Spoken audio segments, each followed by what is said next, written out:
إن العلماء ورثة الأنبياء صدق الله العظيم وصدق رسوله النبي الكريم ونحن على ذلك لمن الشاهدين والشاكرين والحمد لله رب العالمين. اللهم صل على محمد وعلى آل محمد كما صليت على إبراهيم وعلى آل إبراهيم إنك حميد مجيد. اللهم بارك على محمد وعلى آل محمد كما باركت على إبراهيم وعلى آل إبراهيم إنك حميد مجيد. يا رب صل وسلم دائما أبدا على حبيبك خير الخلق كلهم. جہاں بانی سے ہے دشوار تر کار جہاں بینی، جہاں بانی سے ہے دشوار تر کار جہاں بینی، جگر خون ہو تو چشم دل میں ہوتی ہے نظر پیدا. نوا پیرا ہو اے بلبل کہ ہو تیرے ترنم سے کبوتر کے تنے نازک میں شاہی کا جگر پیدا. ہزاروں سال نرگس اپنی بے نوری پہ روتی ہے، بڑی مشکل سے ہوتا ہے چمن میں دیدہ ور پیدا. انتہائی معزز محترم مکرم محتشم علماء کرام اور قابل صد احترام میرے بھائیوں بزرگوں اور دوستوں، مجھ سے پہلے عزیز از جان حضرت اقدس حضرت مفتی ابو محمد صاحب دامت برکاتہم العالیہ نے وہ سب باتیں آپ سے کر دیں جو میں آپ سے کرنا چاہ رہا تھا. مولانا طیب قاسمی صاحب نے بھی بڑی اچھی بات کی. میں تو بس صرف آپ حضرات کا اور خاص طور پر برادر عزیز برادر مکرم حضرت مولانا تصور اقبال قاسمی صاحب دامت برکاتہم العالیہ کا شکریہ ادا کرنے کے لیے حاضر ہوا ہوں. اور حکم ہو گیا تو ورنہ میرا ارادہ یہ گفتگو کرنے کا بھی نہیں تھا، دعا ہی کرنی تھی، لیکن ان حضرات کی تشکیل پہ میں آپ حضرات سے دو باتیں عرض کر کے تو پھر دعا کر لیتے ہیں.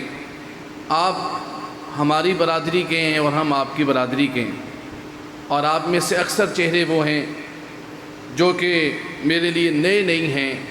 یہ مولانا قاری عبدالقیوم صاحب راجیاں والے، ہمارے بزرگوں سے ان کا تعلق شاگردگی کا اور پھر محبتوں کا. یہ پروفیسر زاہد صاحب کے بھائی بیٹھے ہوئے ہیں قاری عبدالقیوم صاحب، اور اسی طریقے سے دیگر علماء کرام. بارہا آپ حضرات سے ملاقات ہوتی ہے. مجھ میں اور آپ میں سوائے اس کے کوئی فرق نہیں ہے کہ میری تشکیل ہو گئی ہے، ورنہ آپ اللہ کی قسم مجھ سے زیادہ اچھی بات کر سکتے ہیں. آپ مجھ سے زیادہ بہتر ہیں، آپ مجھ سے زیادہ احترام کے قابل ہیں. میں یہاں بیٹھا ہوا تھا، آپ حضرات نیچے بیٹھے تھے، تو مجھے بڑی شرمندگی سی محسوس ہو رہی تھی. تو بس مہمان تو بے زبان ہوتا ہے، اوپر ہی ہم بیٹھ گئے، ورنہ حقیقت میں آپ ہمارے سر کا تاج ہیں. اللہ تعالیٰ مجھے مبالغے سے محفوظ رکھے. میں حقیقت عرض کر رہا ہوں، آپ بہت قیمتی لوگ ہیں. آپ در حقیقت اس امت کا خلاصہ ہیں، اور آپ سے کوئی ہم وہ بات نہیں کریں گے جس میں کوئی تصنع ہو، تکلف ہو. آپ سے ہم نے کیا تصنع تکلف بناوٹ کرنی ہے. میں کل رات ایک دوست سے بات کر رہا تھا، تو اسی دوران اس کے منہ سے ایک جملہ نکلا جو ایسے میرے دل پہ لگ گیا. اس کی سابقہ زندگی حضرت مفتی صاحب ایسی تھی بیچارے کی، میوزک کی زندگی سے اس کا تعلق تھا، گانے بجانے کی زندگی سے اس کا تعلق تھا. تو اللہ نے اس کو ہدایت دے دی. یہ تبلیغ والوں کو دعائیں دیں، اللہ کی قسم یہ تبلیغ والے وہ ہیں، انہوں نے آپ کو افراد فراہم کیے ہیں. یہ تبلیغ والے وہ لوگ ہیں جو نرسری بناتے ہیں، بے طلبوں میں طلب پیدا کرتے ہیں. اب اس کے پاس کوئی خانقاہ والا تو جا ہی نہیں سکتا، اس گانے بجانے والے کے پاس. اس کے پاس کوئی مدرسے والا بھی کم ہی پہنچتا ہے. یہ زیادہ سے زیادہ یہ گلیوں میں گھوم کے اللہ اور اس کے رسول کی بات سنانے والے، اللہ سے ہونے کا یقین، مخلوق سے کچھ نہ ہونے کا یقین کی صدا لگا کر لوگوں کو پتہ نہیں کیسے منت سماجت کر کے مسجدوں میں آپ کے آگے پنیری آ جاتی. اور غالباً جو اشتہار پہ وہ لکھا ہوا ہے کہ الحمدللہ شکہ گڑھ میں بہت بڑا اس سال اجتماع کافی عرصے بعد حضرت ملا، تو یہ 11 سال بعد اجتماع ملا ہے. تو اس اجتماع کی در حقیقت ساری کی ساری محنت کا نتیجہ آپ کو ملے گا. اس اجتماع سے نہ جانے کتنی جماعتیں نکلیں گی، کتنے لوگ جڑیں گے، کتنے بے طلبوں کے اندر اللہ طلب پیدا کریں گے. آپ مدرسوں میں جائیں، آپ جب سوال کریں کہ بیٹا تم کیسے حفظ کے لیے آئے ہو، تم کیسے مدرسے میں آئے ہو، تھوڑی سی آخر میں یہ بات میری سننے کے لیے توجہ کر لیں۔ توجہ کا لفظ جب بھی میں بولتا ہوں تو سردار علی حقانی یاد آ جاتا ہے، وہ پشتوں کے خطیب شہید ہو گئے ٹریفک حادثے میں۔ وہ ایسا خوبصورت لہجے میں توجہ بولتا ہے کہ مفتی صاحب اور میں ایک سفر میں بار بار اس کو سنتے رہے، ہمیں پشتو آتی نہیں تھی، لیکن اس کا وہ لہجہ سننے کے لیے توجہ ایسا بولتے ہیں نا کہ جو توجہ نہیں بھی کرنے والا ہوتا وہ بھی کرتے ہیں۔ تو توجہ ویسے بھی کہاں سے نکلا؟ وجہن سے نا۔ تو توجہ کا مطلب ہے چہرہ میری طرف۔ تو یہ تبلیغ بہت بڑی محنت ہے بھائی۔ وہ رات مجھے کہنے لگا میوزک کی زندگی چھوڑی، تبلیغ والوں کے ہاتھ لگ گیا، گانا بجانا چھوڑ دیا، گانے سے بڑا پیسے کمائے اس نے، لیکن جب اللہ نے ہدایت دی، حالانکہ حضرت اس کے والد بھی عالم، اس کے دادا بھی عالم، اور اس کا چچا بھی علماء کے گھرانے کا، اس کا بڑا بھائی اس کو مار مار کے تھک گیا کہ چھوڑ دے گانا بجانا، ہمارے لیے بڑی داغ کی بات ہے، باز نہیں آیا۔ لیکن جب آیا تو منت سماجت سے بات آیا، منت سماجت سے۔ تو رات میں نے اس سے پوچھا بھائی ایک بات تو بتاؤ، اس زندگی میں کیا مس کرتے تھے، اور جب ادھر آ گئے ہو اب ماشاءاللہ نعت پڑھتا ہے تو خوب پڑھتا ہے، اور اللہ تعالیٰ نے جب اس کو تبلیغ کی برکت سے اب عالم بن گئے، تو میں نے کہا وہاں پہ کیا مس کرتے تھے اور یہاں پہ کیا مس کرتے تھے؟ میری بات سمجھ آ رہی ہے؟ تھک تو گئے ہیں، میں آزمائش میں ڈال دی حضرت آپ نے، تھک تو گئے ہیں آپ حضرات، لیکن یہ ہے کہ یہ جملہ یقیناً اس نے ہماری نا ایک قسم کا خلاصہ بیان کر دیا۔ میں نے اس سے کیا سوال کیا کہ وہاں اس دنیا میں، میوزک کی دنیا میں کیا مس کرتے تھے، اور اس اب دینی ماحول میں جب تم تبلیغ میں لگ گئے ہو اب تم کیا مس کرتے ہو، یعنی وہاں کیا کمی تھی اور یہاں کیا کمی؟ تو کہتا ہے مفتی صاحب سچ بتاؤں؟ میں کہا سچ بولوں۔ کہتا ہے وہاں پہ کمی یہ تھی، وہاں سکون نہیں تھا، وہاں مولانا عبدالقیوم صاحب کیا نہیں تھا؟ سکون نہیں تھا، اور یہاں قدر نہیں ہے۔ وہاں سکون نہیں تھا، قدر نہیں ہے۔ میں آ تو گیا ہوں علماء کے مجمع میں، میں آ تو گیا ہوں تبلیغ والوں میں، لیکن یہاں پہ سوائے تنقید کے کچھ نہیں ہے۔ یہاں منفی رویے ہیں، تلخ رویے ہیں، ہر ایک بس میری خامیاں ہی دیکھتا ہے، اور مجھے کبھی 24 نمبر کہتے ہیں، کبھی کچھ کہتے ہیں، کبھی 2 نمبر کہتے ہیں۔ میں آج تک یہی یقین دلانے میں ان کو نہیں کامیاب ہوا کہ میں واقعی اب پکا مسلمان بن گیا۔ یقین کریں مجھے ایسے جیسے کہ چپ کر گیا میں اس کی بات سن کے۔ میرے بھائیوں ہم قدر کریں، اللہ کی قسم قدر کر لیں۔ اگر نہ کی ہم نے قدر تو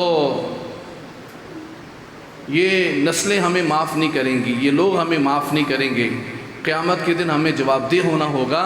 یہ ایک بہت بڑا سوال ہے مذہبی طبقے پہ کہ مذہبی طبقہ، وہ عجیب بات اس نے بولی مفتی صاحب، میں حیران ہو گیا، کہنے لگا میں گانے کی زندگی میں تھا، وہاں پہ اتنی جیلسی نہیں ہے جتنی جیلسی یہاں پہ، جتنا یہاں پہ حسد ہے اتنا حسد اس دنیا میں نہیں ہے۔ تو میرے بھائی آپ میرے سر کا تاج ہیں، بس میرے میں اور آپ میں فرق ہے، میری تشکیل لگ گئی ہے اور میں وہی باتیں کر رہا ہوں، ورنہ یہ آپ مجھ سے زیادہ اچھی بات کر سکتے ہیں، اور آپ میرے لیے بہت زیادہ عزت کی جگہ پہ ہیں، احترام کی جگہ پہ ہیں۔ علماء کرام کے سامنے بولنا تو ویسے بھی بے ادبی ہوتا ہے، اور پتہ نہیں کوئی غلط بات نکل جائے تو بس پھر بعد میں پکڑ بھی بڑی سخت ہوتی ہے، عام عوام کو تو پتہ بھی نہیں چلتا۔ تو میں معافی مانگتے ہوئے یہ بات عرض کرتا ہوں، آج جو ہم شکوے کرتے ہیں نا لوگوں سے کہ ہماری قدر نہیں ہے اور امام مسجد کو کوئی پوچھتا نہیں ہے، 2 چیزیں خالص اللہ نے اپنے ہاتھ میں رکھی، ایک عزت اور ایک رزق۔ عزت اور رزق سب کچھ ہی اللہ کی قبضہ قدرت میں، یہ 2 چیزیں خاص طور پر جب آپ کا اللہ سے معاملہ ٹھیک ہو جائے گا نا تو اللہ کی قسم میں آپ کو صحیح بات بتا رہا ہوں، لوگ آپ کی قدر کریں گے، لوگ آپ کی عزت کریں گے، شرط یہ آپ کا معاملہ اللہ تعالیٰ کے ساتھ ٹھیک ہو۔ ہمیں جتنے بھی مسائل درپیش ہوتے ہیں نمازیوں کی طرف سے، علاقے کی طرف سے، مقتدیوں کی طرف سے، اپنوں کی طرف سے، خود مفتی صاحب نے جو آیت پڑھ دی میں اسی وقت میرے کان کھڑے ہو کہ کیا اللہ تعالیٰ نے ان سے آیت ان کے منہ سے نکلوائی، یہ سب ہمارے اپنے اعمال ہیں۔ اور 3 چیزوں پہ ہم علماء اس کو اپنا مشترکہ اثاثہ سمجھیں۔ میں اپنے علماء کی خدمت میں کہتا ہوں 3 چیزوں کو اپنی مشترکہ کمائی سمجھیں، اور ان 3 چیزوں سے جڑیں گے پھر دیکھیں آپ پہ رنگ کیسے اللہ تعالیٰ چڑھاتے ہیں۔ پہلی چیز ہے مدرسہ۔ پہلی چیز کیا ہے؟ مدرسے سے جوڑیں۔ مدرسے کی شان وفاق المدارس العربیہ ہے، یہ ہمارے بڑوں کی چھت ہے، یہ ایک شجر سایہ دار ہے، اس سے کبھی بھی کٹنے کی کوشش میری جان نہ کرنا۔ کتنی ہوائیں چلیں گی فتنوں کی، ایک ہی رستہ ہے بچنے کا، بڑوں سے جڑ کے رہیں۔ سمجھ میں آئے تب بھی، سمجھ میں نہ آئے تب بھی بڑوں کے پیچھے چلنے میں خیر ہے۔ اپنے تجربے کرنا، اپنی طرف سے لن تلانیاں مارنا کہ میں یہ کر دوں وہ کر دوں، یا بڑوں پہ تبصرے کرنے کی جو عادت ہمیں پڑ گئی ہوئی ہے، یہ بڑی خطرناک ہے۔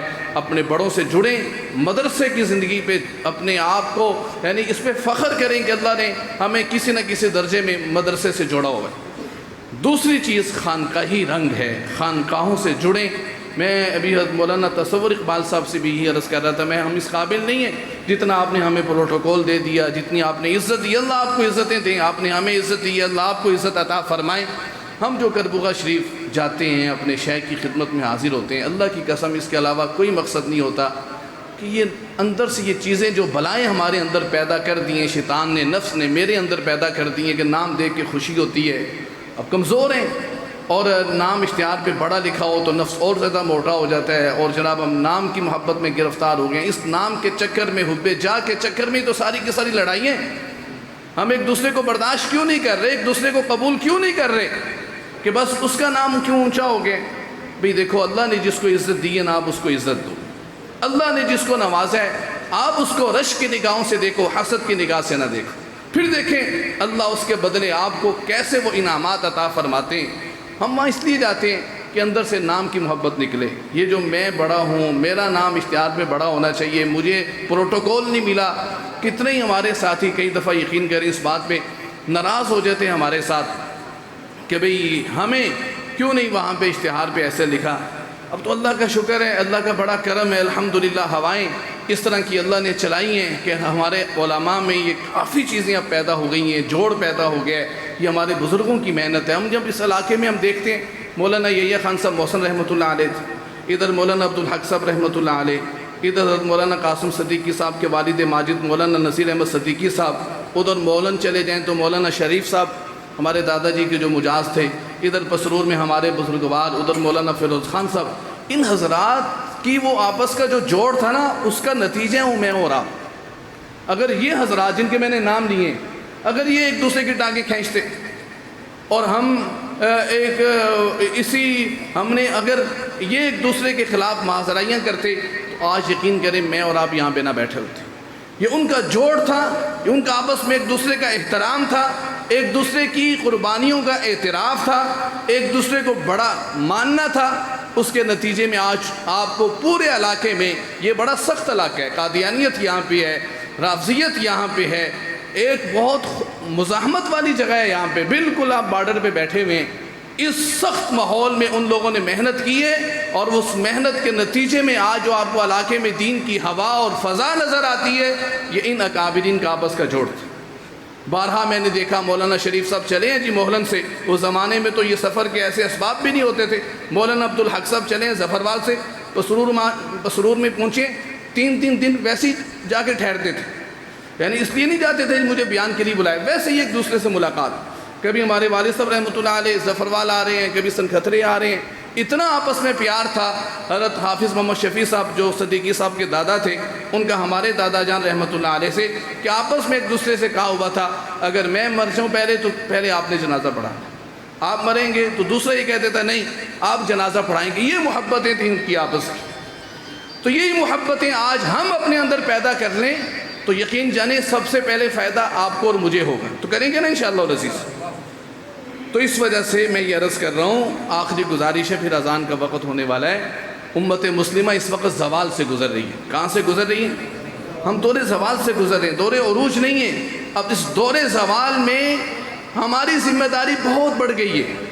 ہم صرف ملازم نہیں ہیں، ملازمت تو اسباب کے درجے میں اپنے آپ کو ملازم نہ سمجھے مسجد میں کہ میری ڈیوٹی ہے، مجھے ملازمت ہے، نہیں، اس کو مشنری انداز میں کرنے کی ضرورت ہے۔ اس کو اپنا اوڑھنا بچھوڑنا بنائیں گے دین کے ساتھ، میں اور آپ جب مخلص ہو جائیں گے تو اللہ کی قسم یہ دین تو قیامت کی صبح تک زندہ رہنا ہی ہے، ہم نے کیا دین کی خدمت کرنی ہے، لیکن تھوڑا سا اپنے اندر استغنا پیدا کریں اور استعداد پیدا کریں، یہ صلاحیت اپنے اندر پیدا کریں۔ امت مسلمہ پہ آپ کی پوری ایک نگاہ ہونی چاہیے۔ اس وقت کا سب سے بڑا جو حال کا جو سب سے بڑا تقاضا ہے، ان بچوں کے ایمان کی فکر کرنے۔ ایک بہت بڑا طبقہ سکولوں میں جا رہا ہے، کالجز میں جا رہا ہے، یونیورسٹیوں میں جا رہا ہے، جیسے مرسا فرما رہے تھے، ان کا ایمان داؤ پہ لگا ہوا ہے۔ اب اس طبقے کے ایمان کو بچانا ہے تو اس کے لیے ضروری ہے آپ کا اپنا ایمان مضبوط ہو، ایمان اعلیٰ درجے کا ہو۔ جب ایمان اعلیٰ درجے کا ہوتا ہے نا تو بندہ اس بات کی پرواہ نہیں کرتا کہ مجھے یہاں سے فارغ کر دیا گیا تو میرا کیا بنے گا، میں کہاں جاؤں گا۔ اس کو اللہ کی ذات پہ بھروسہ ہوتا ہے۔ اس وجہ سے یہ جو پہلی چیز ہے مدرسہ، دوسری چیز ہے خانقاہ۔ دوسری چیز کیا ہے میرا بھائی؟ خانقاہی تعلق اپنا مضبوط بنائیں۔ جس شیخ سے آپ کی مناسبت ہے، کسی شیخ سے آپ کی مناسبت ہو، صرف برکت کا تعلق نہ ہو، پورا آپ کا تعلق صرف ضابطے کا نہیں ہونا چاہیے، مضبوط قسم کا کہ آپ اپنے سارے معاملات ان کے آگے رکھیں۔ بہت سے لوگ کہتے ہیں جی ہمارا حضرت مفتی حسن صاحب سے تعلق ہے، بہت اچھی بات ہے، آخری دفعہ ملے کب تھے پتہ ہی کوئی نہیں، آخری دفعہ ان کی خدمت میں حاضر کب ہوئے تھے پتہ ہی کوئی نہیں ہے۔ یہ جو ہے نا اپنے بڑوں کے پاس نہ جانے والا مزاج، یہ بڑا خطرناک ہے۔ میں ٹھیک کہہ رہا ہوں۔ دوسری چیز اپنی خانقاہوں سے کیا کریں بھائی؟ جڑیں، جس سے آپ کی مناسبت ہے۔ پیر ذوالفقار صاحب ہیں، ناصر الدین خاکوانی صاحب ہیں، مفتی مختار الدین شاہ صاحب ہیں، اللہ کی قسم ان کی قدر کر لیں۔ یہ دنیا سے جب چلے جائیں گے پھر کچھ نظر نہیں آئے گا۔ یہ گزشتہ 2-3 سالوں میں جس تیزی سے علماء گئے میرے اور آپ کے سامنے۔ اور تیسری چیز وہ تبلیغ، تبلیغ والوں کی کبھی مخالفت نہ کریں۔ ہم ایک دفعہ بیٹھے ہوئے تھے، استاذ المحدثین مولانا سلیم اللہ خان صاحب رحمۃ اللہ علیہ، استاد جی فرمانے لگے ہمارا دور حدیث کا سال تھا، بیٹا اپنے علاقے میں جا رہے ہو، ایک تو وہاں جا کے یہ نہ کہنا جو پہلے سے علماء کام کر رہے ہیں ان لوگوں کو کہ آپ نے یہاں پہ کیا دین کا کام کیا، اصل کام تو اب ہم شروع کریں گے۔ ہوتا ہے نا نوجوان علماء میں کہ جو پرانے بیٹھے ہوتے ہیں بیچارے، ان کو بائی پاس کر کے اور ان کی خامیاں بیان کر کے کہتے ہیں اب ہم کریں گے دین کا کام، ہم اسلام کا جھنڈا لہرائیں گے، ہم اسلام کا پرچم لہرائیں گے۔ ایسا نہیں، اپنے علاقے میں جو آپ سے پہلے علماء خدمت کر رہے ہیں ان کی خدمت کرنا، ان کے پاس ادب سے بیٹھنا کہ انہی کی محنت کے نتیجے میں تم یہاں آئے ہوئے جامعہ فاروقیہ میں۔ ہمیں کہنے لگے، یہ ہوتا ہے نوجوان علماء میں پہلوں کی خامیاں، کون ہے جو خامیوں سے پاک نہیں ہے؟ لیکن آپ کی جو 2 آنکھیں ہیں، ایک آنکھ دوسرے کی خوبی دیکھنے کے لیے اور دوسری آنکھ اپنی خامی دیکھنے کے لیے، ہم دوستوں کی خوبیاں نہیں دیکھتے، خامیاں دیکھتے ہیں، اس کے نتیجے میں نفرت پیدا ہوتی ہے۔ تو تیسری چیز جو ہے نا تبلیغ، فرمایا حضرت استاد سلیم اللہ خان صاحب رحمۃ اللہ علیہ نے، ایک تو اپنے علاقے کے علماء کی مان کے چلنا، دوسرا تبلیغ والوں کی مخالفت نہ کرنا، تبلیغ میں وقت لگانا، کبھی سے روزہ، کبھی ان کے شب جمعہ پہ چلے گئے، ان کے ساتھ مل کے کہ یہ آپ کے معاون ہیں تو سب ساتھی تیار ہیں نا انشاءاللہ شکرگڑھ اجتماع کے لیے۔ یہ بات رہ گئی تھی، میں نے کہا جو اصل ہے وہ تو کہیں بعد میں مولانا تصور صاحب کے لیے مسائل نہ پیدا ہو جائے کہ شکرگڑھ کے لیے بلایا تھا اجتماع کے لیے، اور باتیں یہاں پہ جو ہیں آپ حضرات کے سامنے رکھ دی گئی ہیں۔ اللہ تعالیٰ آپ حضرات سے راضی ہو جائیں اور اللہ تعالیٰ آپ حضرات کو بہت جزائے خیر عطا فرمائیں۔ گرمی میں یہاں پہ جمع ہوئے ہیں تو یہ مدرسہ، خانقاہ اور تبلیغ یہ ہماری کیا مشترکہ کریں گے نا انشاءاللہ۔ ابھی آخر میں مولانا حمزہ بٹ صاحب ہماری جان ہیں، ہمارے بھائی ہیں، یہ دعا فرمائیں گے انشاءاللہ۔ نہیں مولانا حمزہ صاحب دعا۔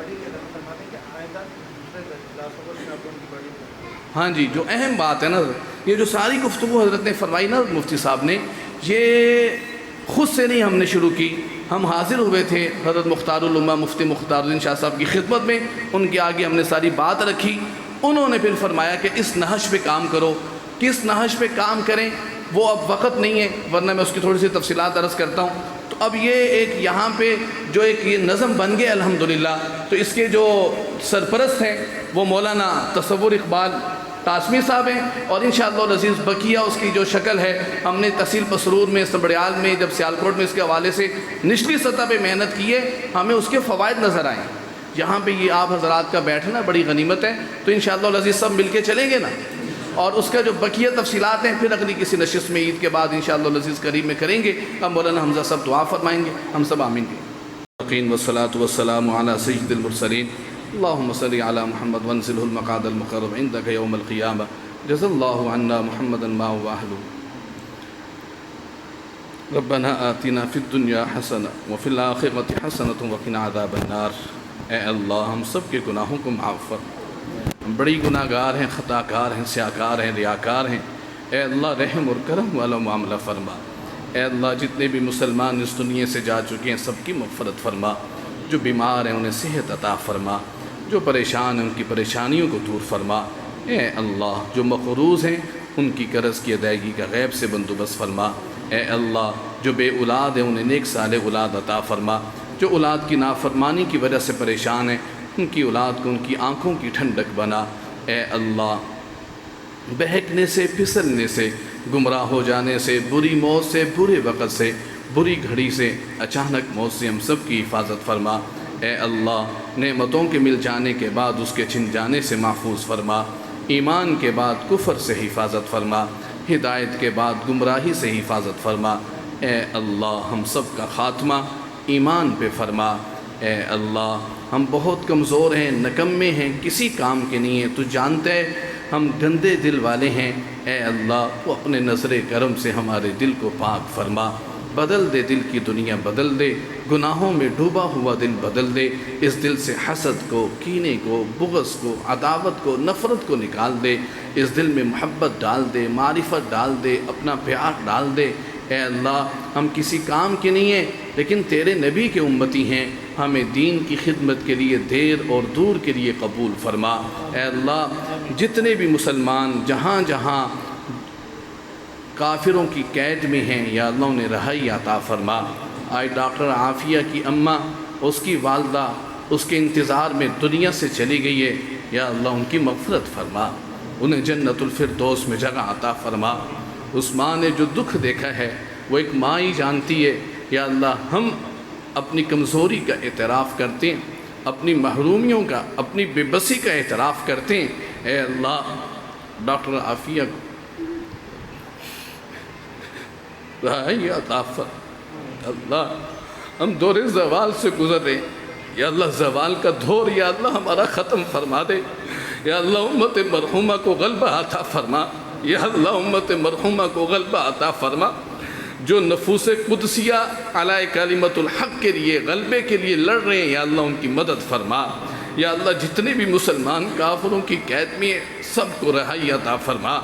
ہم تو اس دور سے گزر رہے ہیں کہ ہم نے اپنی زندگی میں یہ دن بھی دیکھے ہیں کہ جب عراق کی وہ بچی یہ کہہ رہی تھی کہ مجھے کوئی مارتا کیوں نہیں ہے کہ مجھے کم از کم جنت میں جا کے کھانے کو تو کچھ ملے گا۔ وہ فلسطین کا بچہ جو یہ روتے روتے جا کے کہہ رہا تھا کہ میں اللہ کو جا کے شکایت لگاؤں گا کہ میرے ساتھ کیا ہوا ہے، میرے ساتھ کیا ہوا ہے۔ اے اللہ ہم بہت کمزور ہیں، نکمے ہیں، ہمیں معاف فرما دے، ہمیں دین کے لیے غیرت عطا فرما، دین کی درد اور کڑن عطا فرما۔ اے اللہ امت مسلمہ کے یہ جو خلاصہ علماء بیٹھے ہیں ان کے دلوں کو جوڑ دے۔ ہم نے آج مولانا تصور صاحب نے ان کے سروں کو جوڑا ہے، یا اللہ ہمارے دلوں کو بھی جوڑ دے، ہمارے دلوں کو بھی جوڑ دے۔ مولانا تصور اقبال قاسمی صاحب کے اس ادارے میں یا اللہ برکتیں عطا فرما۔ یا اللہ یہاں پس پردہ عفت معاب مائیں اور بہنیں اور بیٹیاں بیٹھی ہیں، ان کی دل کی تمام جائز حاجات کو اپنے غیب کے خزانوں سے پورا فرما۔ یا اللہ ان جو اپنی بچیوں کے رشتوں کے حوالے سے فکر مند ہیں ان کی بچیوں کے اپنے وقت پہ اچھے نصیب فرما۔ اے اللہ ہمارے جتنے بھی علماء یہاں پہ ہیں یا اللہ ان کے جتنے مسائل ہیں غیب کے خزانوں سے پورا فرما۔ اے اللہ ہم بہت کمزور ہیں، ہمارے بھائی ہمارے عزیز حضرت مفتی ابو محمد صاحب کی حفاظت فرما۔ یا اللہ ان کی حفاظت فرما، یا اللہ ان کی حفاظت فرما۔ یا اللہ ان کی زندگی میں، علم میں، عمل میں، عمر میں برکتیں عطا فرما۔ نظر بد سے ان کی حفاظت فرما، حاسدین کے حسد سے ان کی حفاظت فرما، شرارتیوں کے شر سے ان کی حفاظت فرما۔ اے اللہ ہمیں اخلاص کی دولت نصیب فرما، یا اللہ اخلاص کی دولت نصیب فرما۔ یا اللہ کم مانگا ہے زیادہ عطا فرما، حرمین شریفین کی بار بار کی مقبول حاضری نصیب فرما، اس ملک پاکستان کی حفاظت فرما، حرمین کی حفاظت فرما۔ اے اللہ مدارس کی، مساجد کی، خانقاہوں کی، علماء کی، طلباء کی حفاظت فرما۔ ہمارے بیٹے حافظ ریحان معاویہ اور دوسرا وہ بچہ حافظ فیصل جس نے آپ اپنا آخری سبق سنایا ہے، یا اللہ اس بچے کو اور حافظ ریحان کو یا اللہ دین کی خدمت کے لیے قبولیت سے نواز دے، مقبولیت سے نواز دے، محبوبیت سے نواز دے۔ اے اللہ جب نزع کا وقت طاری ہو، زبان پہ جاری ہو لا الہ الا اللہ محمد الرسول اللہ وصلی اللہ تعالی علی خیر خلقہ محمد وعلی آلہ وصحبہ اجمعین آمین برحمتک یا ارحم الراحمین۔